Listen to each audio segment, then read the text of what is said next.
నమస్తే ప్రజా వాయిస్ కి స్వాగతం.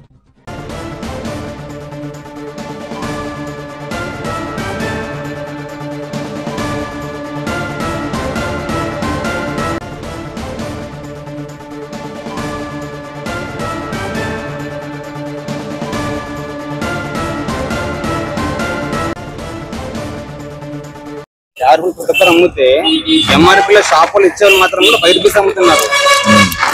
4.5 అమ్మితే ప్రతి ఒక్క జనాలు తెలుస్తుంది కదా, అంతేం లేదు. అంటే షాపులు బజార్లో మాత్రం మేమంతా కరెక్ట్ 50 ఇచ్చేస్తున్నాము. అంగిట్లో అమ్మే వాళ్ళు మాత్రం 4.5 అమ్మితే వాళ్ళకి 5 రూపీస్ లాగా మార్జిన్ వస్తుంది.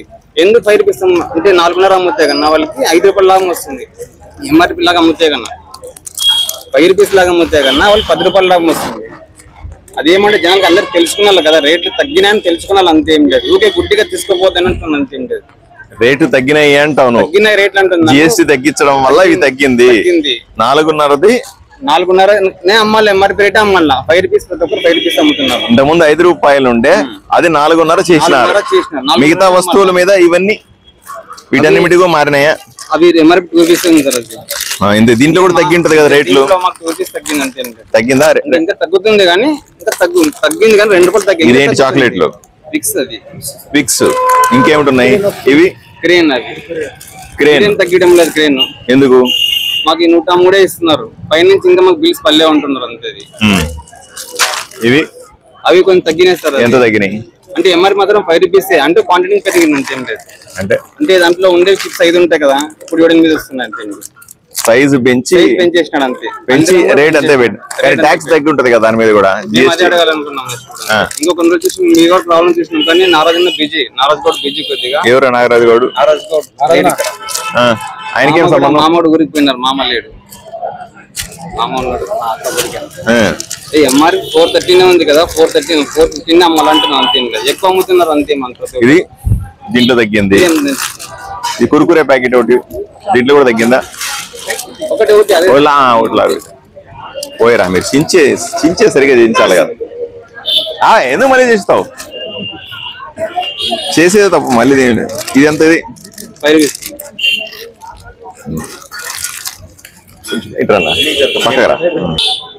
ఇక్కడ వీధిన లేదా ఇంటింటికి వెళ్ళి లేదా గ్రామాల్లో చిన్న చిన్న షాపులకు, కిరాణా దుకాణాలకు వేసేటువంటి, మీరు చూసారా సైకిల్ మీద ఇన్ని పెట్టుకొని ఉన్నాయి, సైకిల్ మీద నడిచేటువంటి షాప్ ఇది. తమ్ముడి పేరు శ్రవణ్ కుమార్. మా ఆదోనిలో శ్రవణ్ కుమారు వీధికి తిరుగుతాడు, చిన్న చిన్న షాపులకి వెళ్ళి అన్ని వేస్తా ఉంటాడు.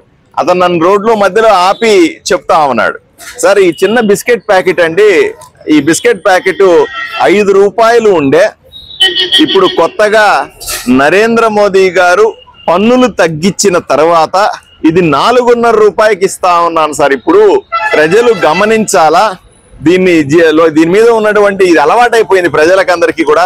చిన్న ప్యాకెట్ 5 రూపాయలు కొనుక్కోవడం అలవాటైపోయింది. 5 రూపాయల ప్యాకెట్ 4.5 అయిపోయిందని ప్రజలకు తెలియట్లేదు. మీరు ఒక మాట చెప్పండి సార్, పన్నులు తగ్గడం వల్ల బిస్కెట్ ప్యాకెట్ ధర తగ్గింది అని చెప్తా ఉన్నాడు.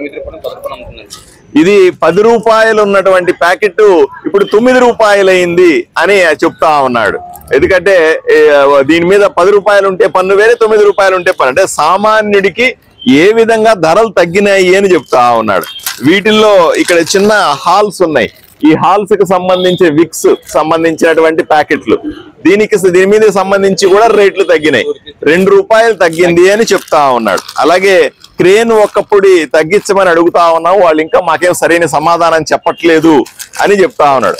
మరి ఈ కురుకురే ప్యాకెట్లు, బింగో ప్యాకెట్లు, ఈ చిప్స్ కి సంబంధించిన ప్యాకెట్ల మీద తగ్గినాయా అని అడిగితే, సార్ వీళ్ళు తగ్గించినట్టు తగ్గించారండి, ఇంతకుముందు దీంట్లో 5 చిప్సే ఉంటుండే, దాన్ని 7 చిప్స్ చేసి అదే రేటు పెట్టినారు సార్, ఇది కూడా ఒకసారి చెప్పండి అని అంటా ఉన్నాడు. ఈ రకంగా అంటే నేనేం చెప్తానంటే, కేంద్ర ప్రభుత్వం నరేంద్ర మోదీ గారు పన్నులు తగ్గించడం వల్ల సామాన్యుడికి నిత్యావసర వస్తువుల ధరలు తగ్గినాయి అని చెప్పడానికి ఇదే ఓ పెద్ద ఉదాహరణ. ఇతను కూడా చాలా సంతోషంగా ఉన్నాడు, సార్ ప్రజలకు డబ్బులు తగ్గినాయి సార్, ఇంతకుముందు ఎక్కువ డబ్బులతో ఇచ్చేవాడిని నేను, ఇప్పుడు రూపాయో 2 రూపాయలు అన్నింటి మీద తగ్గుతా వచ్చినాయి, ఇది చాలా మంచి పరిణామం అని ఈ తమ్ముడు చెప్తుండడము నాకు కూడా చాలా ఆనందం అనిపించింది. ఆల్ ది బెస్ట్ తమ్ముడు, నువ్వు చెప్పినవన్నీ కూడా తప్పనిసరిగా ప్రజలకు చెప్తాను. ఇవన్నీ కూడా జాగ్రత్తగా చూసుకోమని ఎందుకంటే ప్రభుత్వం పథకం తెస్తుంది, ప్రభుత్వం పన్నులు తగ్గించింది అని చెప్తుంది. తగ్గించిన పన్నులు సామాన్యుడికి చేరుతున్నాయా లేదా అని తెలుసుకోవడానికి ఇది ఒక ఉదాహరణగా చెప్పొచ్చు. తప్పనిసరిగా సామాన్య ప్రజలు కూడా లాభపడుతున్నారన్న విషయాన్ని గుర్తు చేస్తా ఉన్నా.